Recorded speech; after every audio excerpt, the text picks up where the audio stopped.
어, 생일 노래를요, 제가 아는 게 두 개 있습니다. 혹시 여러분 어떤 생일 노래 알고 있는지 모르겠어요. 버스데이 때 부르는 노래 중에, 저는 옛날에 손을 다치기 전에 제가 중학교 1학년 때부터 기타를 쳤습니다.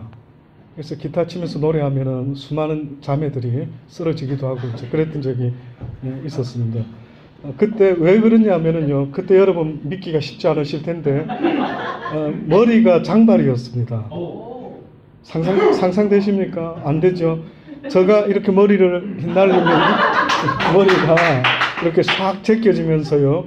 그러면서 기타 치고 찬양만 잘 불러도 인기 있었잖아요, 옛날 교회에서. 근데 제가 드럼까지 쳤어요. 어떻겠습니까? 뭐 기가 막히는 거죠. 그런데다가 외모도 준수하고 하니까 자매들이 상당히 저한테 관심을 많이 표현을 했던 적이 사실은 있었습니다. 그래서 제가 기타를 치고 저희 아내에게, 사모에게 그 생일 때마다 불러준 노래가 있었습니다. 혹시 그런 노래 아시는지 모르겠어요. 저희 때는 아주 유행했던 노래인데 통기타 치면서 부르면 멋진 그 생일송이 있었어요. 겨울에 태어나, 이런 노래를 쫙 저희 아내가 제가 기타 치고 이런 모습이 너무 멋지다고 늘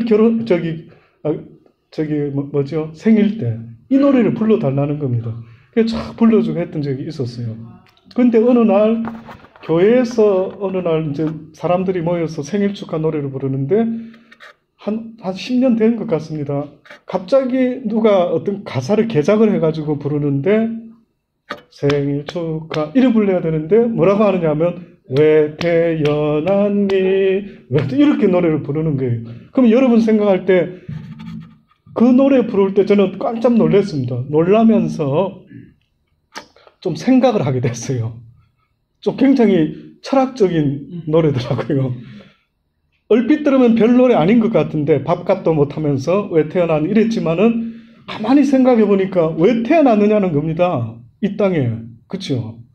어떻게 보면은 이 세상에서 우리가 살면서 가장 먼저 뭔가를 깨달아야 되는 지식이 필요하다라고 하면 여러분 생각할 때 뭘 것 같습니까? 저는 그게 왜 태어났느냐 하는 거 아닙니까? 내가 왜 태어나서 지금 이렇게 살아가고 있지? 그랬더니 어떤 사람들은 그러더라고요. 인간은 죽기 위해서 태어났다. 언젠가 다 죽을 것이다. 덧없는 세상이다. 이렇게 말을 하는 겁니다. 가만히 생각해 보니까 정말 내가 이 세상에 태어난 것이 죽기 위해 태어났는가라고 봤을 때 아닌 것 같아요. 그럼 왜 태어날 이유가 없는 거죠. 혹시 여러분은 지금도 내가 왜 태어났는지를 알고 살아가시는 분이 있습니까? 한번 멋지게 답 한번 해보실랍니까? 마음에 들면은 제가 짜장면 한번 쏘겠습니다. 너무 멋진 말이 나오면 탕수육도 같이 한번 쏘겠습니다. 대단하죠? 이런 목사님도 별로 없습니다. 그렇죠? 누가 설교하면서 짜장면 공식적으로 딱 거는 거 이거 쉽지 않습니다.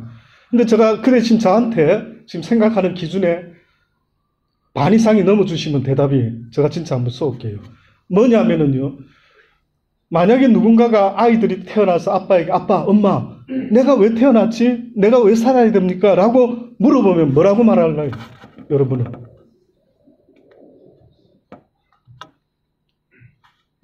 이제서야 생각하네요. 보니까. 눈빛을 보니까 이제서야 그 중요한 문제를 만약에 그래 맞아. 내가 왜 태어났지? 우리 애들한테 엄마 아빠 내가 왜 태어났어요? 그럼 뭐라 말합니까?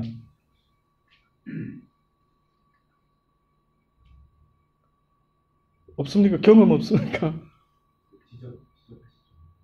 지적해서 물어볼까요?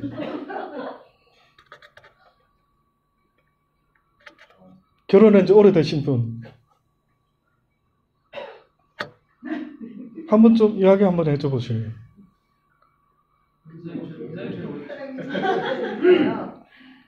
우리 배 집사님 최고 오래됐나요? 결혼한 지? 네. 아니 애들 혹시 그런 거 안 물어봅니까? 안 물어봅니까? 그래요. 아직은 사춘기가 아니라서 그런가? 만약 물어봤다 가정했을 때, 예, 물어봤다. 예. 그 참 뜻은 주님이 하시는 주님께 주님께 여쭤봐라. 아빠한테 묻지 마라. 주님을 만나고. 예. 조금 뭐한. 예. 어떻게 보면은 이럴 수도 있죠. 저는 그럽니다. 야, 아빠도 왜 태어났는지, 잘 모른다. 하나님께 여쭤봐라. 어떻게 보면. 왜 하나님이 너를 이 땅에 보내셨는지 한번 여쭤보거라. 이렇게 어떻게 보면 말하면 가장 정답에 가깝죠. 여러분도 사실은 왜 내가 이 땅에 왜 내가 남자로 태어날 수도 있는데 왜 여자로 태어났을까? 왜 여자로 태어났습니까? 궁금 안 합니까? 이상하네요.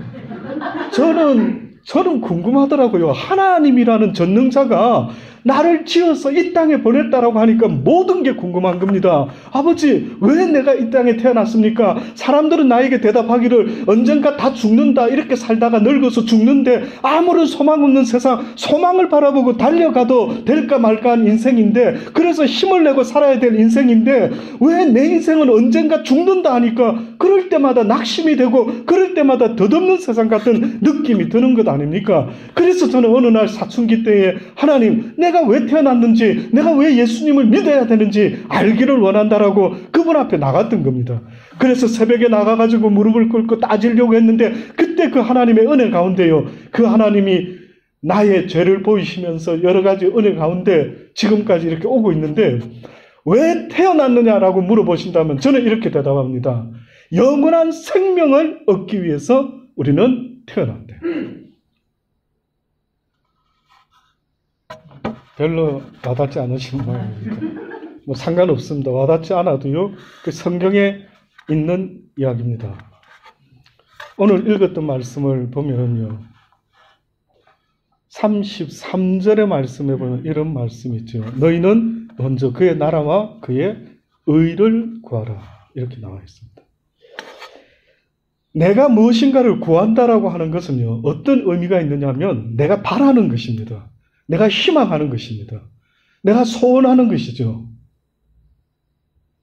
그것은 곧 나에게 기쁨을 줄 수 있기 때문에 내가 뭘 구한다라고 하는 것은 그거는 바로 곧 내가 어떠한 존재인가 하는 것을 증거하는 증거가 됩니다. 내가 무엇을 구하는 사람인가에 따라서 그 사람은 어떤 사람인가가 결정난다고요. 그래서 성경에는 오늘 본문의 말씀에는 먼저 그의 나라와 그의 의를 구하여야 하는데, 그러지 못하는 자가 뭘 구하느냐 하면은 내가 너희에게 이르노니 목숨을 위하여 무엇을 먹을까 마실까, 몸을 위하여 무엇을 입을까 염려하지 말라. 목숨이 음식보다 중하지 아니하며 몸이 의복보다 중하지 아니하다. 결국은 이 세상에서 하나님이 우리에게 말씀하는 것은요, 너희의 소망이 이 땅이 아니라 뭐라고요? 하나님의 나라가 너희의 소망거리가 되어야 된다.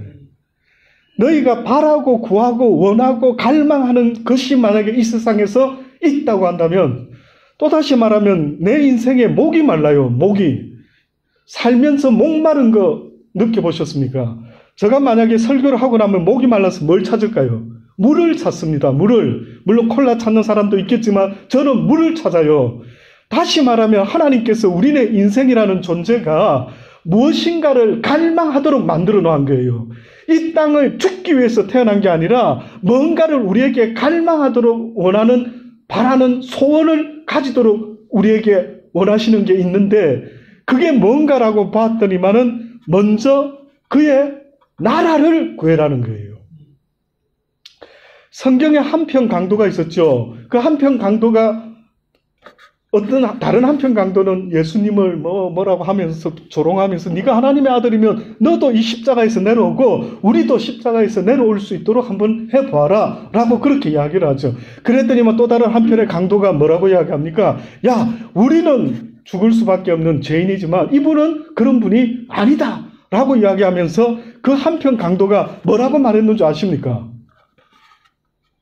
주님, 당신의 나라가 임할 때에 나를 기억하여 달라고 이렇게 원했어요. 왜 태어났느냐라고 물어보신다면은 영원한 생명의 나라를 바라보며 살아가라라고 하나님이 이 시간에 우리에게 기회를 준 겁니다. 만약에 그 나라에서 태어났다란다면은 우리는 그 나라가 좋은 건지 나쁜 건지 알 길이 없는 거예요. 또다시 말하면 전능자께서 우리에게 좋은 걸 주고 싶은데 이 좋은 게 좋다라고 느껴야 되지 않습니까? 그런데 육을 입고 이 땅에 죄 가운데 태어나 보지 않은 어떤 인생도 그 하나님의 나라가 좋다라는 걸 어떻게 느낍니까? 천사가 하나님의 나라가 얼마나 좋은 건지, 또는 천사가 하나님의 그 크신 사랑이 얼마나 큰 사랑인지 어떻게 아는데요? 조금 생각해 보세요. 그들에게 설명을 합니다. 야, 하나님의 나라 너희 좋은 줄 알아라. 너희들 복인 줄 알아라. 이 하늘나라에서 천사로 산다라는 것, 이게 얼마나 큰 복인 줄 네 알기나 해? 자, 제가 이렇게 말합니다. 그러면 집사님, 그 천사가 듣고 어떻게 느끼는데요? 아, 이거 좋은 겁니까? 아, 천국 일이 좋은 겁니까? 글쎄요, 나는 뭐 태어날 때부터 천국에 있어 봐서 이게 나는 지금 무슨 말 하는지 도무지 이해가 안 돼요. 하나님이 사랑의 하나님이라고요? 그건 뭐지요? 사랑은 어떤 겁니까? 아, 그게 와닿았으면 좋겠는데 나 언더스탠이 잘 안 되는데요. 이럴 수 있잖아요. 어떤 사람이 부잣집에 태어났어요. 그래서 부모가 막 손에 물 한 방울 안 묻히고 모든 걸 다 해주고 부자로 자랐어요. 그러면 그 아이에게 얘야, 가난한 것은 얼마나 나쁜 건지 모른다. 너 복인 줄 알아라. 부잣집에 우리 엄마 아빠 밑에 태어나서 네가 참 복덩어리다. 야, 이렇게 말하면 여러분 생각할 때 그 아이가 그거를 이해할 수가 있을까요? 없을까요? 이해가 안 됩니다. 잘 한번 생각해 보세요. 성경의 이야기는 진리인 거예요. 저는 어느 때 전도자로서 뭐가 가장 힘드냐면요, 오늘 하루만이라도 잠깐 나와서 예배드리다가 이 영혼을 내가 언제 또 만날 수 있을까? 그래서 이 사람에게 이 찬스 때 진리라는 걸 전해줘야 되는데, 아버지, 진리가 뭐냐 이거예요. 뭔가 큰 깨달음을 얻고, 그래서 우리는 뭐 스님들, 큰 스님들 막 진리를 깨달고 뭐 속세를 떠나가라. 그래서 막 큰 깨달음 얻었습니다. 저는 이 시간이 여러분에게 큰 깨달음이 되기를 바라는데, 그 큰 진리의 깨달음이 과연 지금 말하는 겁니다. 천국을 좋은 곳이라고 누누이 말을 해봤자 천국에서 태어난 자는 알 수 있을까요? 없을까요? 없는 거예요. 그래서 성경에 여러분 아십니까? 탕자의 비유라는 게 있습니다. 그 탕자의 비유에 보면은 큰아들은 아버지 집을 떠나본 적이 없고요. 둘째 아들이 있었는데 이 아들이 무슨 생각을 했느냐면, 아버지께 가서 아버지 미리 재산을 주시면 내가 그 재산을 가지고 한번 세상에 아버지 품을 떠나서 마음대로 한번 살아보기를 원합니다. 그래서 아버지에게 재산을 미리 받아가지고 아버지 품을 떠나서 세상으로 나가죠. 돈이 있었을 때는 그냥 살만했는데 돈이 다 떨어지고 그렇게 어려운 가운데 되니까 그때서야 그 사람이 뭘 생각했습니까? 그 아들이 아버지 집을 생각한 거예요. 저는 여러분이 아버지 집을 어떻게 하면 생각하게 만들어낼까? 이게 막 숙제인 겁니다. 여러분, 나에게도 아버지의 집이 있단 말인가? 있다고 지금 말하는 거예요. 여러분의 영혼이요, 이 세상에서 시작된 것이 아니라 하나님으로부터 시작된 영혼인데, 아버지의 품을 떠나가지고 예수 그리스도가 육신을 입고 이 땅에 온 것처럼 저와 여러분도 아버지의 영으로부터 나왔는데, 하필이면은 이 땅에서부터 우리가 삶을 지금 시작하고 있는 거예요.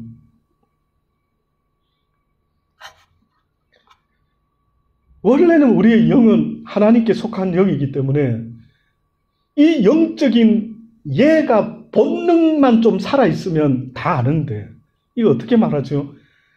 내 영혼의 본능이 살아만 있다면은 말 안 해도 느끼는 게 있어요. 내 육신의 본능이 배고프면은 뭘 찾게 됩니까? 배고프면 뭘 찾죠? 먹을거리를 찾죠. 그거 놀랍지 않습니까? 놀랍지 않습니까? 꼬르륵 하는데 왜 먹을 거 찾느냐 이거지. 이걸 당연하게 생각하십니까? 놀라웠네요. 와, 이걸 당연하게 생각할 정도로 여러분은 대단한, 아니, 누가 가르쳐 줬습니까? 야, 꼬르륵 하면은 뭐 먹어야 된다. 말 안 했는데 여러분의 본능이 느끼잖아요. 그럼 저는 약 한번 여쭤보고 싶어요. 혹시 육적인 본능이 이렇게 있다라고 하면 여러분 영혼의 본능은 혹시 살아있느냐, 지금도? 영혼이 목마른 거는 느껴본 적이 있느냐, 이거예요. 저는 여러분보다 세상을 좀 더 살고 있는데요. 살아보면 살아볼수록 느끼는 게 뭐냐면은, 막 죄 많은 세상 속에서 사람들이 원래 하나님의 형상을 따라 아름다운 선한 모습으로 살아야 되는데 이 모습들이 다 깨져가지고 시기와 질투와 미움과 다툼과 막 그냥 관만만 하고 있고 뭐 같이 기뻐하지 못하고 같이 슬퍼하지 못하는 이런 시대를 살아가는 우리의 모습을 보면요. 슬프도소이다. 원래 우리 모습은 그런 게 아니었을 것 같은데 그런 모습이 느껴지는 거예요. 그런 모습이 느껴질 때마다 저는 개인적으로는요, 아버지요, 이 땅에 소망이 있습니까? 나를 불쌍히 여기시고 이들을 불쌍히 여겨주셔서 그 하나님, 진리 되시는 그 하나님이 나의 소망이 된다라는 사실을요, 다시 한번 사람들에게 알려줄 수 있는 은혜를 주시옵소서라고요. 요즘은 그분의 은혜인지 몰라도 내 영혼뿐만 아니라 여러분의 영혼을 위해서도 계속 기도가 되더라고요. 여러분의 영혼이 배가 고파야 되는 겁니다. 그래서 잘 들어보셔요. 탕자가 집을 나갔다가 그 본능이 우리 아버지 집은 풍성한 게 많고 걱정도 없고 근심도 없고 슬픔도 없고 눈물도 없고 우리 아버지 집은 굉장히 괜찮은 집인데 이걸 깨닫고 다시 돌이키죠. 근데 우리는 어떻냐 이거예요. 저와 여러분의 영혼이 혹시나 힘들고 어려울 때 그 탕자가 깨달은 것처럼 우리 아버지 집은 참 평화롭고 어린아이가 사자굴에 손을 넣고 슬픔도 없고 근심도 없고 눈물도 없고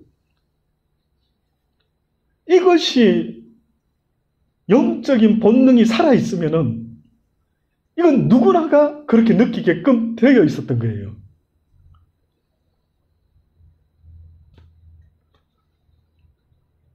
그래서 사람은 어려움을 겪고 힘든 일이 생기면 본능적으로 누굴 찾습니까? 신을 찾죠. 신을 찾습니다. 지금은 잘 못 찾지만은 내가 죽을 병이 걸렸다. 그러면 누굴 찾을 것 같아요? 의사가 암 말기입니다. 죄송합니다. 그냥 마지막 준비하세요. 이러면 여러분 만약에 그렇게 들으면 여러분은 무슨 생각을 할 것 같습니까? 결국 그런 사형 선고를 받으면 그때서야 어떻게 보면 하나님 나를 도와주시옵소서, 나를 불쌍히 여겨주소서, 나를 구원해 주소서라고 그렇게 저와 여러분이 부르짖게 되지 않을까요? 그러니 어떻게 보면 인간의 본능이라는 것은 당연히 하나님을 찾도록 되어 있는데 지금 이 시대에 많은 사람들이요, 죽어가면서도 내가 힘들어하면서 목말라 하면서도 하나님을 찾지 못하는 그런 시대가 아닌가라는 생각이 드는 것입니다. 그래서 하나님께서 우리에게 원하시는 게 있다면은 너희는 먼저 그의 나라를 어떻게 하라고요? 구하라라고 했어요. 두드리는 자에게 열리고 찾는 자가 찾을 것이고 구하는 자에게 어떻게 된다고요? 구하는 자가 얻을 것이라고 그랬죠. 구하는 자가 얻을 것이라고 그랬어요. 근데 여기 지금 보니까 너희는 먼저 그의 나라와 그의 의를 구해라. 여러분, 그의 나라는 알겠는데 이제 그 다음 두 번째, 그의 의가 뭘까요? 의. 또다시 여쭤봅니다. 여러분 생각할 때 의라고 하는 것은 무슨 뜻입니까? 의. 한자로 쓰면 오를 의자 쓰지요.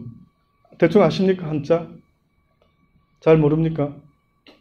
righteousness라고 영어로는 오를 의. 그러면 제가 여쭤볼게요. 뭐가 의지요?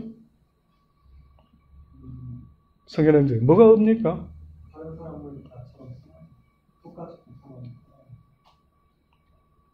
그게 의다. 그 어디서 배운 겁니까? 그러니까 아니 그게 뭐 등록된 이야기입니까? 아니면 본인이 지금 방금 즉흥적으로 만든 이야기입니까? 그 본인이 깨달은 겁니까? 아니면 누구 책에 네이버에 등록되어 있는 그냥 본인 깨달은 거네요. 다시 한 번만 더요. 자, 이거 네이버 찾아도 없는 이야기입니다. 한번 잠깐만 다시 한번 들어보세요. 예, 성현행자 뭐라 했죠 방금? 다른 사람을 나처럼 사랑하고 공평하게 대하라. 다른 사람을 나처럼 사랑하고 공평하게 대하는 것이 의다. 한 60점 줄 수 있습니다. 60점, 제가 만약에 점수 매긴다면 60점 드릴 수 있어요. 의가 뭡니까? 야, 사람이 의로워야지. 야, 어렵게 살아. 정의롭게 살아야지. 자, 이랬으면 뭐죠? 무슨 말이죠?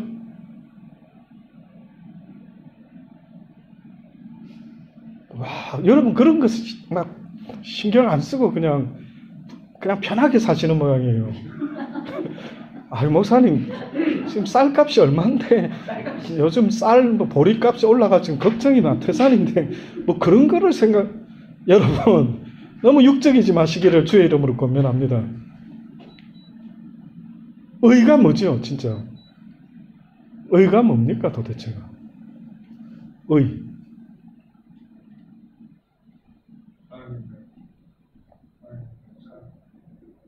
하나님 사랑. 예. 방금 즉흥적으로 한번 떠올린 거죠. 누가 성경에는 의를 구하라고 했는데 그 뭡니까? 선교사님, 집사님, 그 무슨 말이죠? 너희는 먼저 그의 나라와 그의 의를 구하래. 의가 뭡니까? 뭘 구하란 말입니까? 정의롭게 살아란 말입니까? 그럼 정의가 뭡니까? 여러분, 부부 싸움을 해봤죠? 부부 싸움 할 때에 왜 부부싸움이 벌어집니까? 자기가 옳다고 말하기 때문에 싸움이 벌어져요. 그러면 내가 봤을 때는 분명히 내가 옳죠. 우리 임 대표가 분명히 옳은 거 맞죠? 그러면 우리 사모한테 이야기하면 뭐라고 말합니까? 물론 아닐 때는, 같을 때도 있겠지만 당신 그러면 안 돼! 이러면 어떻게 해요? 여보 미안해. 난 너무 바본가 봐. 나 이거 몰랐어 여보. 자기 가르쳐줘서 너무 고마워. 그렇지. 그래 살았어야 되지. 이렇게 하는 분도 있겠지만 조금 오래 살다 보면 그렇게 말하는 아내 거의 없습니다. 대부분 뭐라고 말하는 줄 압니까? 누가 모르냐. 당신이 당신이 틀렸어. 그렇게 하면 안 되니까 인간관계. 이렇게 해야 돼. 맞죠? 그래 말하지요. 그러면 그건 지금 뭘 나가 말하고 있는 겁니까? 내가 생각하는, 옳다고 생각하는 의를 이야기하고 있는 거 아닙니까? 그래서 제가 물어보는 거예요. 그 의가 맞냐고. 그렇게 부부가 싸우면서 막 아내를 미워하면서까지 내 말이 맞다. 내가 옳음의 정의야. 나는 옳음 덩어리야. 내 말만 들어. 그러면 뭐 자다가도 떡이 생겨. 이렇게 지금 말하고 있는 거예요. 이래 살잖아요, 우리가. 자기의 의를 나타내고 자기의 의를 주장하면서 그렇게 살아가고 있지 않습니까? 오늘도 여러분은 여러분의 의를 주장하다가 내하고 부딪히는 사람 만나면 저 모르는 게 지가 뭘 안다고 못생긴 게 눈도 작고 막 이렇게 막 이야기를 하는 겁니다. 그러지 않아요. 제가 너무 리얼하게 말했죠. 막 다 미운 거야. 그전에는 아담에게 보기 좋았다가 이제 그 한번 내 의가 상처를 대머지를 입으면은요, 여러분 속을 보세요. 희한하게 막, 저거 생긴 게 안 그래도 재수없게 생겨가지고, 막 저렇게 나한테 막 그런다고 온갖 내 의 속에서 살아가는 겁니다.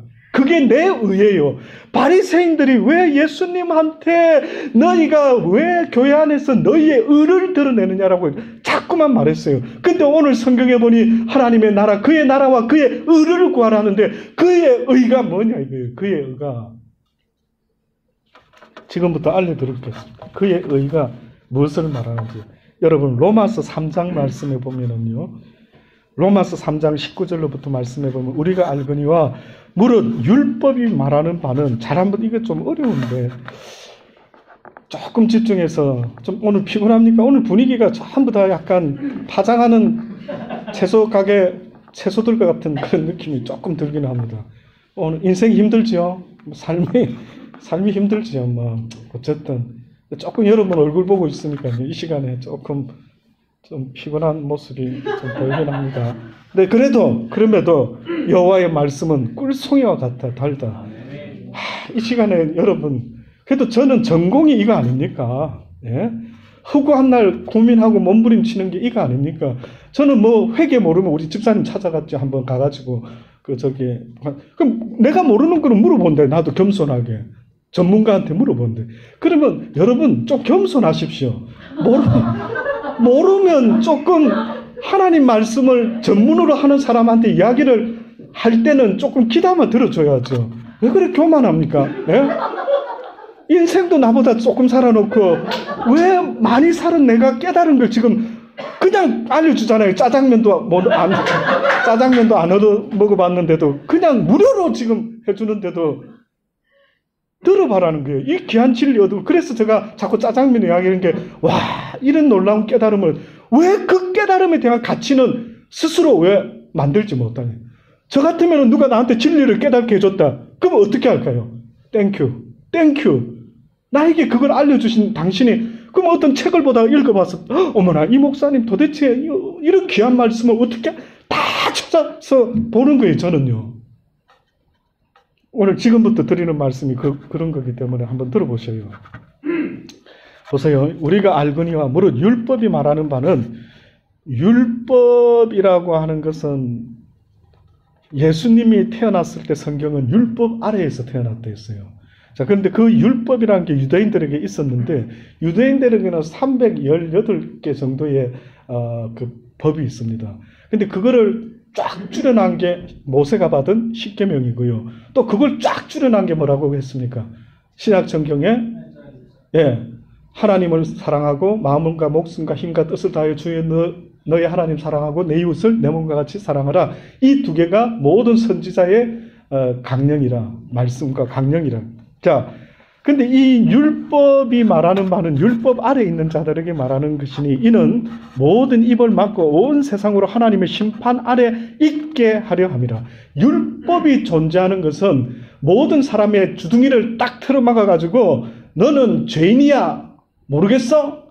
내가 무슨 죄인인데요? 그래? 법을 알려주지. 자, 이 땅에서 이렇게 이루지 못하면, 이렇게 살지 못하면 너는 죄인이야. 이렇게 가르쳐 주려고 뭐가 나타났다고요? 율법이 나타났댔어요.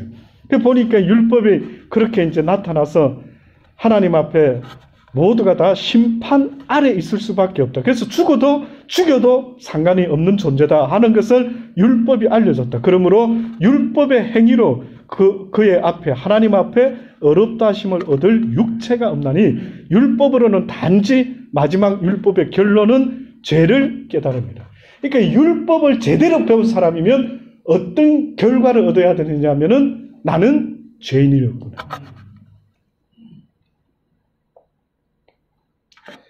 이게 이제 내가 태어나서 나는 어떤 존재지 봤더니만, 첫 번째로 깨달아야 되는 건 나는 죄인이다. 한번 쳐다보세요. 죄인 얼굴들 보여드릴게요. 옆에 잠깐 한번 보면, 요런 생기면 죄인입니다. 지금 요런 스타일들이 죄인이에요. 봤죠? 방금. 예. 혹시나 요런 생긴 분들 중에는 주여 주여 하면서도 이렇게 외식하는 자들은 더 큰 죄인들입니다. 그래서 어떻게 보면 둘 중에 하나입니다. 엄청 큰 죄인을 지금 옆에 볼 수 있고, 아니면 정말 괜찮은 사람을 볼 수 있는 겁니다. 진짜입니다. 왜 바울이 예수님을 믿어가면 갈수록, 하나님을 알면 알수록, 성경을 알면 알수록 그가 마지막에 뭐라 했는지 아십니까? 나는 죄인 중에 괴수다라고 했어요. 성경을 요만큼 할 때는 나는 요 정도 나쁜 사람이구나 이랬는데, 이만큼 아니까 나는 죄인 중에 괴수다는 거예요. 그래서 스스로 성경을 많이 알면 알수록 하나 변화가 일어나는데, 죄인이 정말 죄인이라고 인정된 사람이 하지 않는 금기가 생기죠. 그게 뭘까요? 죄인은 하면 안 되는. 그러니까 저 사람이 진짜 자기가 죄인임을 깨달았구나. 저분이 성경을 통해서 나는 그전에는 막 내가 대단한 사람인 줄 알고 살았는데 나 정말 죄인이구나. 이걸 깨달은 사람과 깨닫지 못한 사람은 어떻게 구별하죠? 예.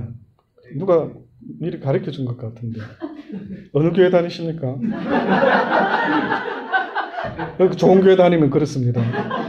뭔가 딱 벌써 답이 나온 거예요. 그러니까 내가 죄인임을 깨달은 사람 입에서 죄인인 걸 진짜 깨달았으면 할 수 없는 게 있어요. 그게 뭐냐면 다른 사람을 판단하고 정죄하는 것은 할 수가 없습니다. 해례해도 못합니다. 그래서 바울이 자기를 어떻게 보면은 예수님을 죽이는 사람, 스데반 집사가 자기를 죽이는 사람에게까지 저 못된 놈 이렇게 했어요, 안 했어요?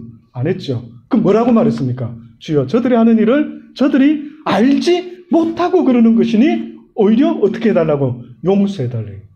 이것이 죄를 깨달은 인간이요, 할 수 없는 증상이 일어나요. 그렇게 쉽게 말하면 내 눈에 들보를 보다 보니까 다른 사람 눈에 있는 티는요, 그거는 아무것도 아닌 거예요. 그러니까 그전에는 다른 사람 눈에 티를 보고 지적질을 막 해쌌고 어쩌고 저쩌고 했는데 내가 죄인임을 깨닫고 나면 그 다음부터 하지 않는 묘한 내가 변화가 일어나는 거예요. 그게 보니까 누굴 지적하지를 못하는 겁니다. 그래서 첫 번째 율법 때문에 알게 되는 것은 내가 죄인이다. 근데 이제 두 번째 21절에 보면 이렇게 말했죠. 이제는 율법 외에 하나님의 한 의가 나타났으니. 잘 이제 매치 시켜보십시오. 너희는 먼저 그의 나라와 그의 의를 구하라 이랬어요.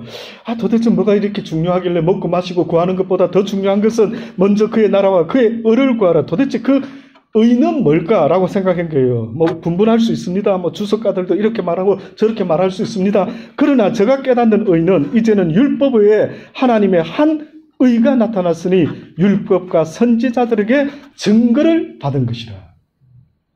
무슨 증거를 받았지 보니까 곧 예수 그리스도를 믿음으로 말미암아 모든 믿는 자에게 미치는 하나님의 의니 차별이 없느니라. 다시 말하면 예수 그리스도는 곧 우리의 의다는 거예요. 자, 이제 다시 아까 전에 이야기한 것도 다 까먹었겠지만 제가 다시 한번 리핏합니다. 아까 전에 여러분은 자기의 의를 드러내고 살고 있지 않습니까? 제가 그랬죠. 그러면 당신의 의의 기준은 뭡니까? 당신이 지금 열받아가지고 아내한테까지 뭐야 당신이 왜 그따위로 해? 이렇게 말하는 기준이 어디에 있느냐 물어본 거예요. 내가 어렵게 해서 막 분을 나타내는 이 기준은 어디서 나온 거냐? 네가 지금 열내는 이유가 뭐냐? 왜 그게 잘못됐다라고 말하는 그 의가 뭐냐? 이렇게 물어보는 거예요. 기준이. 그거 어디서 배운 거냐, 네가? 근데 성경에 보니까 이 땅의 의라고 말하는 것은 오직 예수 그리스도가 의라고 말하면서요, 예수 그리스도를 믿는 자는 그 믿음을 뭐로 여긴다고? 의로 여기겠다고. 그분이 의의 기준인데 그분을 믿는 자는 의라고 칭함을 받게 된다라고. 하늘나라는 죄인의 몸으로 가는 게 아니에요. 시작은 죄인으로 시작이 됐는지 모르지만 그 죄를 깨닫고 회개하고 믿음이 있는 구원받은 의인이 되었을 때 칭함을 받을 때에 하나님의 나라에 갈 수 있다는데 그 의인의 칭함을 받는 그것, 이것은 바로 예수 그리스도를 믿는 모든 믿음의 모습을 의로 받아주겠다라는 거예요. 자, 그러면 이제 구체적으로 자, 내가 예수님 믿습니다 할 때, 그러면 그 예수님을 믿은 게 어다는데 그 구체적인 걸 이야기하라면 내가 뭘 믿느냐는 거예요. 예수님이 하나님의 독생자라는 것은 귀신도 알고 떠든댔어요. 그걸 말한 게 아니에요. 그러면 예수님이 쉽게 말하면 이겁니다. 내 살을 먹어야 되고 내 피를 마셔야 된다. 이때 사람들이 이해를 못하고 다 떠났어요. 와, 저 예수 미치갱이 아니야? 저 무슨 말을 저 따위로 해? 아니, 자기 살을 먹으라고? 뭐 식인종이야 뭐야? 자기 피를 마시라고? 내 피와 내 살을 먹고 마시지 않는 자는 나와 상관이 없다라고 말한 거예요. 그러면 다르게 쉽게 말씀드리면은 하나님의 말씀대로 행하지 않는 자는 나와 상관이 없다. 그 말씀을 먹으라는 거예요. 그래서 성경에 예수님이 시험 받을 때에 뭐라고 말했습니까? 사단이, 야, 예수야, 배고프지? 광야에서 금식기도 했을 때 이 돌을 가지고 떡을 만들어서 먹어봐라. 그랬을 때에 예수님이 뭐랬습니까? 사람이 떡으로만 사는 것이 아니라 여호와의 입에서 나오는 모든 말씀을 먹고 살아야 된다. 그래서 그 말씀을 먹고 살아라는 뜻으로 예수님이 내 피와 내 살을 먹고 마셔야 된다라고 그런 거예요. 그러면은 예수 그리스도를 믿습니다라고 말하는 것은 귀신도 알고 떠드는데 그 뜻이 아니라 그 주님의 입에서 나오는 모든 진리의 말씀을 어떻게 하는 겁니까? 믿는 것을 말하는 거죠. 그러면 네가 믿는다면 어떻게 해야 된다? 순종해야 된다. 자, 그럼 이제 그 다음 단계. 순종이 되든가요, 안 되든가요? 말씀대로 삽니까?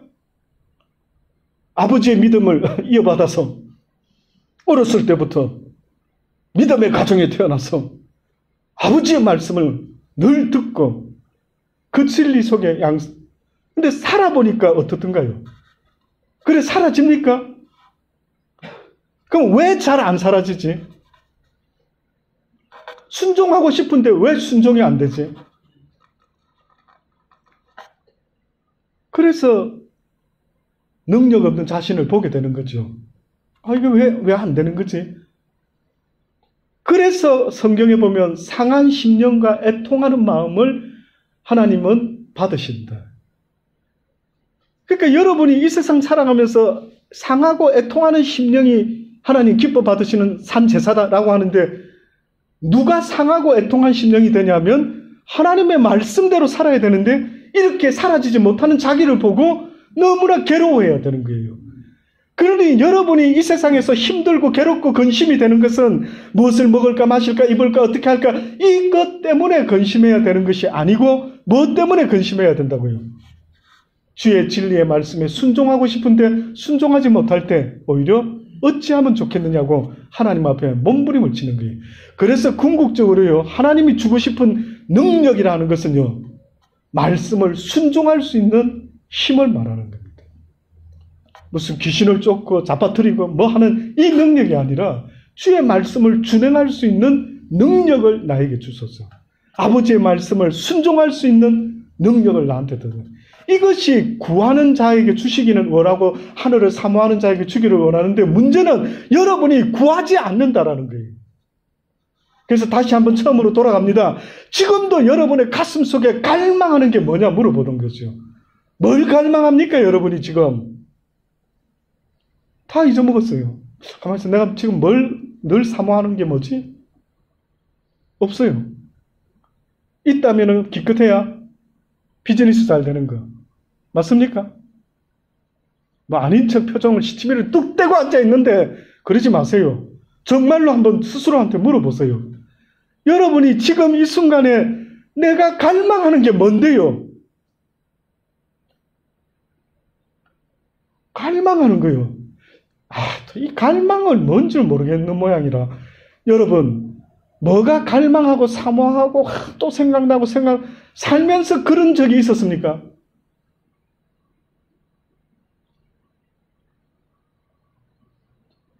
잘 모를 거예요. 결혼 안 했기 때문에.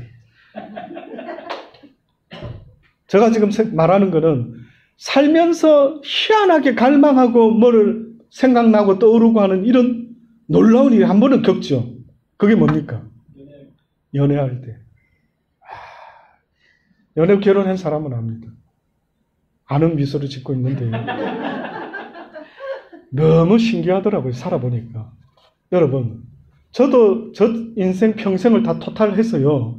한번 지나온 거 뒤돌아보니까 내가 갈망하고 내가 원하고 또 떠오르고 또 생각나고 같이 있고 싶고 이게 뭐였지 생각해보니까 연애했을 때 아직 모르지요? 압니까? 잘 모르죠. 좀 더 기다려 보십시오. 진짜 어느 순간에 소울메이트를 탁 만난다. 그러면은 막 이상해요. 그냥 그 사람 떠오르고 그러면서 뭐 이쁜 옷이 있으면 저거 사서 자기한테 한번 선물해볼까 막 이런 것도 떠오르고 맛있는 거 먹으면 좀 챙겨놨다가 이상한 살면서 희한한 내 인생에 일이 벌어지는 거예요. 진짜입니다.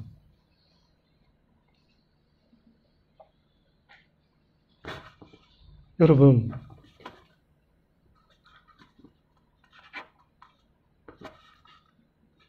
지금 예수님이 바로 그러한 대상이 되어야 되는데 율법 외에 하나님의 한 의가 나타났는데 율법과 선지자들에게 증거를 받은 것이라. 곧 예수 그리스도를 믿음으로 말미암아 모든 믿는 자에게 미치는 하나님의 의니 차별이 없다. 모든 사람이 죄를 범하였음에 어때요? 하나님의 영광에 이르지 못하더니 사망이 모든 인간을 주장하게 되었고 그리스도 예수 안에 있는 구속으로 말미암아 하나님의 은혜로 값없이 어렵다 하심을 얻은 자 되었느니라. 이 예수를 하나님이 그의 피로 인하여 믿음으로 말미암는 화목 제물로 세우셨으니 이는 하나님께서 길이 참으시는 중에 전에 지은 죄를 관가하심으로 자기의 의로우심을 나타내려 하심이라. 그러니까 하나님의 의가 나타나는데 누구에게 하나님의 의가 나타나냐면 죄 지은 상태에 있는 자에게 하나님이 그 죄인을 용서함으로 말미암아 어떻게 해요? 그분의 의가 우리에게 나타났다라고 그렇게 지금 말씀하고 있는 겁니다. 곧 이때에 자기의 의로우심을 나타내서 자기도 의로우심에 또한 예수 믿는 자를 의롭다 하십니다. 자, 이제 본문으로 다시 돌아가세요. 이제 결론을 내고 마치겠습니다. 한 30분 더 해도 되고요. 마칠까요? 곧 마치겠습니다. 네. 한번 보는 겁니다. 이렇게 여러분이 말씀을 사모하는지, 물론 뭐 부족한 제가 여러분에게 사모의 대상이 되지는 않겠지만은 그래도 여러분 마음에 하나님 말씀하셔서 내가 듣기를 원하나이다. 그럼 저는 도구만 될 뿐이죠. 마지막으로요, 여러분. 솔로몬의 모든 영광으로 입은 것이 이 꽃 하나만 갖지 못하다. 이 세상의 것이 그렇게 영혼이라는 기준에서 보면 아무것도 아니랍니다. 오늘 있다가 내일 아궁이에 던지는 돌풀을 하나님이 이렇게 입히시거나 하물며 너희일까 보냐? 믿음이 적은 자들아. 그러므로 염려하여 이러기를 무엇을 먹을까, 무엇을 마실까, 무엇을 입을까 하지 마라. 이는 다 이방인들, 하나님을 모르는 자들이 구하는 것이라.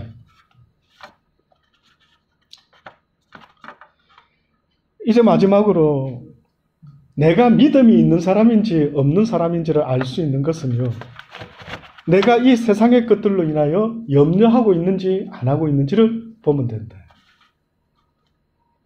한번 보십시오, 스스로. 그래서 기도의 아버지라고 하는 조지 물러 목사님은 뭐라고 말했냐면 염려의 시작은 신앙의 종말이며 참된 신앙의 시작은 염려의 종말이다. 이런 말까지 했습니다. 뿐만 아니라 여러분, 초대교회 성도들이 자녀가 태어나면 초대교회 성도들이 자녀가 태어나면 이름을 지었는데 그 이름을 주로 어떤 이름이 갖다 붙었냐면 에메린노스라고 하는 이런 이름이 붙었대요. 처음 듣는 말이죠. 무슨 뜻인가 봤더니만요, 결코 염려하지 않는 사람이라 하는 뜻을 가진 이름을 붙였는데 그 이름이 바로 아메린노스라고 하는 이름을 앞뒤로 어쨌든 갖다 붙였답니다. 그래서 사람들이 어머, 저 이름 예수 믿는 사람들 이름인데 이렇게 알 정도로 했다는 거예요. 근데 뜻밖에도 그 이름의 뜻이 뭔가 보니까 결코 염려하지 않는 사람들이라는 뜻이 있다는 거예요. 사랑하는 여러분, 여러분 스스로가 내가 믿음이 있는 사람인지 없는 사람인지를 알고 싶으십니까? 그러면은요, 스스로를 돌아보십시오. 내가 살아가면서 뭘 갈망하는 자이고 내가 살아가면서 무엇을 겁내하고 두려워하고 걱정하고 근심하고 있는지를 돌아보면 내가 믿음이 있는 사람인지 없는 사람인지를 알게 된다는 거예요. 그래서 하나님은 우선순위를 말합니다. 이 세상 걸 무시해라는 게 아니라 우선순위를 말씀하는데 너희는 먼저 그의 나라와 그의 의를 구하라. 너희는 예수 그리스도를 구하라는 거예요. 다시 말하면 예수 그리스도를 믿는 것이 너희의 일이 되어야 된대.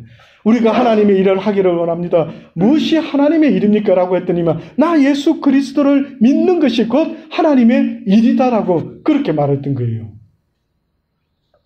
그래서 결론이 오늘 읽었던 본문의 결론입니다. 그러므로 내일 일을 위하여 뭐라고요? 염려하지 말라. 내일 일은 내일 염려할 것이요. 한날 괴로움은 어떻다고요? 그날의 족하다. 그러니 걱정이라는 것, 근심이라는 것은 내가 아직도 믿음이 없다라는 증거예요. 사람 때문에 겁내하고, 뭐 세상에 어찌 무슨 일이 벌어질까봐 겁내하고, 내가 가난해질까봐 겁내하고, 내가 무명한 자가 될까봐 겁내하고, 내가 사람들에게 비방을 받을까 겁내하는 것은 믿음이 없다라는 증거가 될 수밖에 없는 겁니다. 심지어 여러분이 잘 아는 이 이야기 속에서 키를 한 자나 더 할 수가 있느냐? 네가 염려하고. 그 키라는 뜻은요, 여러분 뭘까요? 이 키 말합니까? 맞기는 맞아요. 그러나 원래 원본의 뜻에 보니까요, 생명, 나이, 쉽게 말하면 네가 걱정함으로 네 생명을 연장할 수가 있겠느냐? 네가 생명의 주권자가 아닌데 뭘 그렇게 염려하느냐? 어떤 박사가 조사를 했는데 인간이 일어나지도 않은 일 때문에 94%를 걱정한다라는. 그러니까 10%도 안 되는 일 때문에 그 사람은 인생에 기쁨이 없는 거예요. 늘 걱정하고 늘 근심하고 그렇게 살아간다는 거예요. 아무쪼록 사랑하는 여러분, 그 나라를 강구하셔야 됩니다. 그 나라를 구하라고 말했어요. 돈이 필요합니다. 돈 좀 주세요. 이렇게 만약에 말한다면 하나님은 돈보다 더 먼저 그의 나라와 그의 의를 구하라. 그래 해야 준다라는 거예요. 다시 말하면 저는 저희 아들 셋이 있는데 어떤 아들 하나가요, 미트파이가 먹고 싶다는 거예요. 그래가지고 제가 세일할 때 얼마 전에 미트파이를 사가지고 왔습니다. 세 아들 중에 막내가 미트파이를 먹고 싶다 했어요. 그럼 저 여쭤볼게요. 미트파이를 냉장고에서 발견하는 순간에 와우, 미트파이다 기뻐할 아들이 누굴까요? 기뻐할 아들이 막내 아들이. 그러면 미트파이를 사줬지만 별로 안 기뻐하는 애는 누굽니까? 다른 애들이죠. 그쵸? 여쭤볼게요. 왜 걔네들은 안 기뻐하죠? 미트파이를 구하지 않았어요. 그러면 제가 아버지 입장에서 그 아이들에게 미트파이를 줄까요? 아니면 막내만 챙겨줄까요? 막내만 챙겨줍니다. 큰 놈들은 감사할 줄 모르기 때문에 안 줍니다. 당연하지 않습니까, 여러분? 그래서 여러분 살아가면서요, 바쁘시지만 좀 한 가지 소원은 늘 가슴에 품으시기를 주의 이름으로 제발 권면합니다. 정말 이 말을 이용호 목사 말로 듣지 마시고요. 제가 이렇게 애절하게 말하지 않습니까? 이 성의를 봐서라도 좀 한번 들어봐 주세요. 어떤 사람이요, 산에서 두 할아버지 할머니가 살았답니다. 그런데 산신령이 어느 날 나타났어요. 그래가지고 그분이 할아버지가 혹부리 할아버지였어요. 혹이 이렇게 큰 혹이 있었습니다. 산신령이 다 갑자기 나타나가 예상 못하게 나타나가지고요. 갑자기 산신령이 뭐라고 했느냐면 세 가지 소원을 들어주겠다. 말하거라. 이랬어요. 그랬더니 이 할아버지가, 이 혹부리 할아버지가 주저하지 않고 한 가지 소원을 말해버렸어요. 뭐라고 했을까요?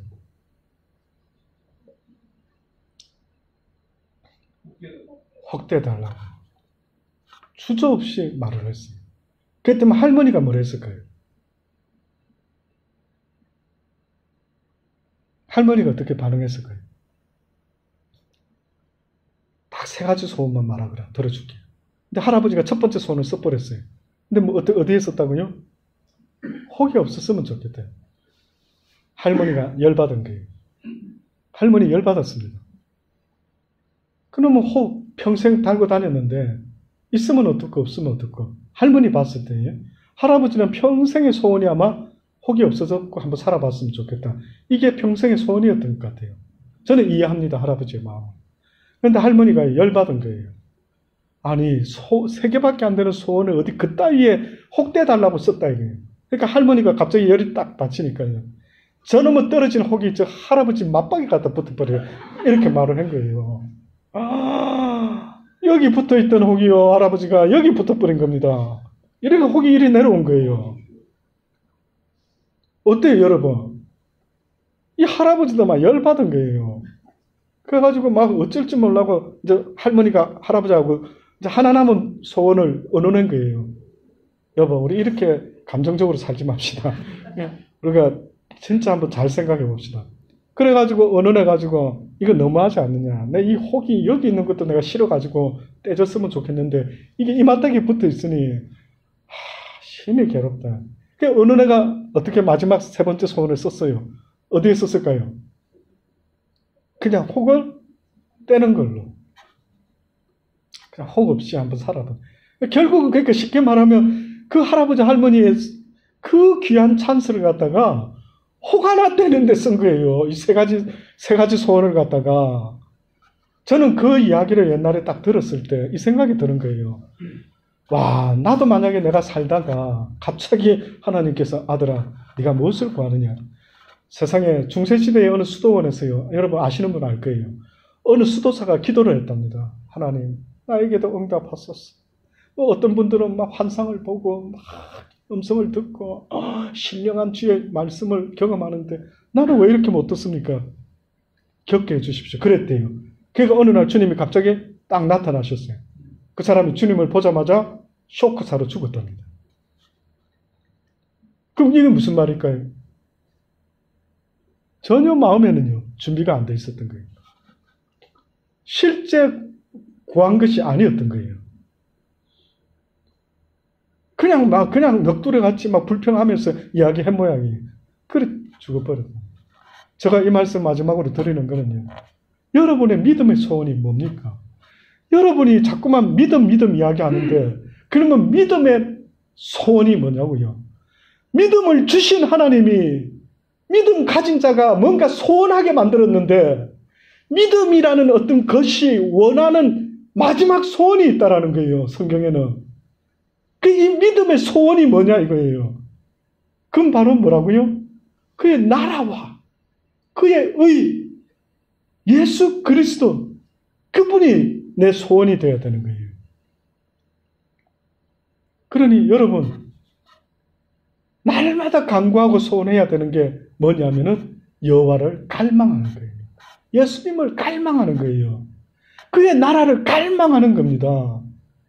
이 땅에는 제 가운데 소원이 없기 때문에, 소망이 없기 때문에 하나님께 간절히 가기를 소망하는 자가 되어야 돼요.